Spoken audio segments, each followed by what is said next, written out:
U.S. and Ukrainian envoys recently held talks in Florida aimed at ending the war with Russia as part of the Trump administration's months-long push for peace. For more on where things stand, we're joined today by Dr. Ronald Suny, Distinguished University Professor Emeritus of History at the University of Michigan. Dr. Suny, thanks for joining us today. Happy to be here. So the United States and Ukraine called the meeting very productive, but were there any real breakthroughs? And what's your assessment of the meeting in Miami? It's hard to tell, of course, because they don't give you much information. But I would be surprised if there's any breakthroughs. For a long time now, we've been at a stalemate.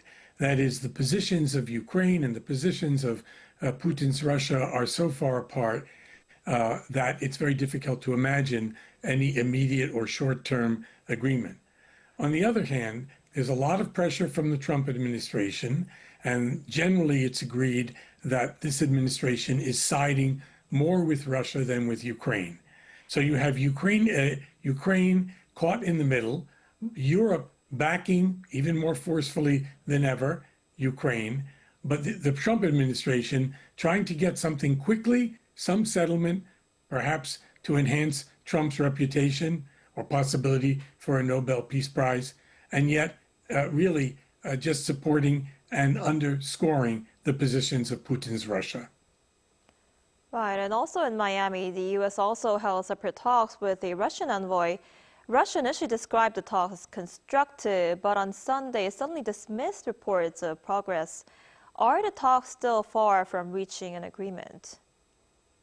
That's exactly the point, that it seems we're reading these signals, trying to interpret them, but in fact, it doesn't look like very much progress has been made. Putin's position is clear. He wants all of the Donbass, including those parts of that region that are not yet conquered by Russia. Ukraine wants an immediate ceasefire along the lines that would leave part of the Donbass in Ukrainian hands. That's one of the major issues. But there are others, even more important ones, like the nature of the security guarantees that will be given to Ukraine after a ceasefire and a negotiated settlement occurs. So this is a very difficult thing.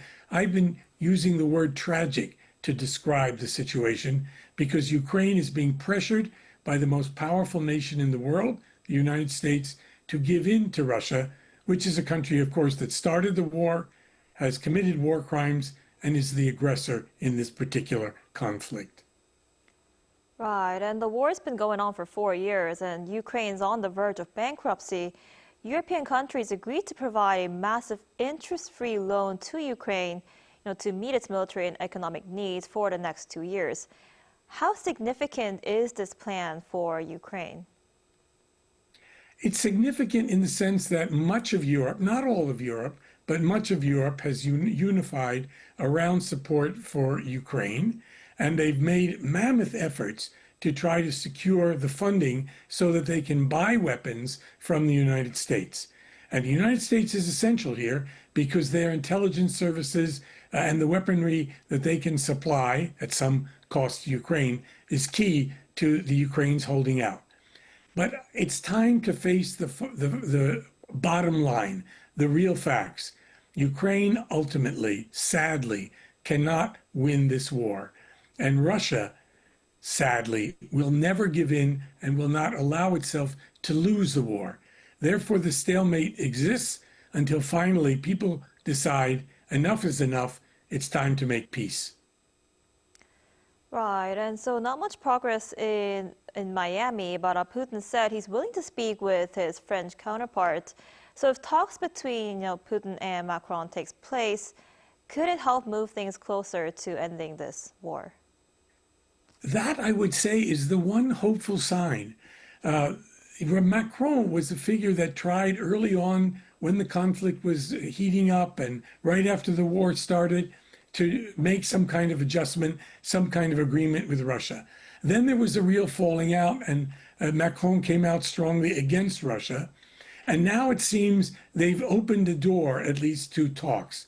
So maybe that is the one positive opening that's come out in the last few days. Let's hope so. because this situation day by day simply means more people dying, more destruction, largely in Ukraine, and a war that seems to have no happy ending.